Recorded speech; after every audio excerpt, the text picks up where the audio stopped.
ধানমন্ডির সুধা সদন সহ শেখ পরিবারের 7টি প্লট ফ্ল্যাট জব্দ দুদকের। পাচার করা অর্থ ফেরত আনতে আশাবাদী সরকার।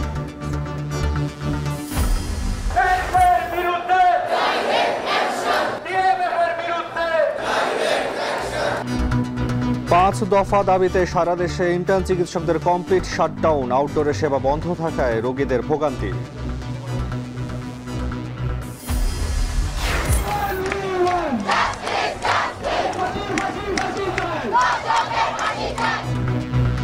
ধর্ষণের প্রতিবাদে শাহবাগে কলেজ শিক্ষার্থীদের বিক্ষোভ।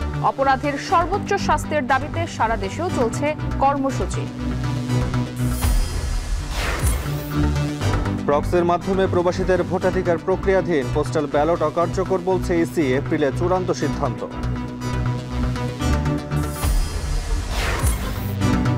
এবং কাগজ কিনে 400 কোটি টাকার কমিশন বাণিজ্যের সংবাদ সত্য নয়। সংবাদ সম্মেলনে পাঠ্যপুস্তক বোর্ডের চেয়ারম্যান।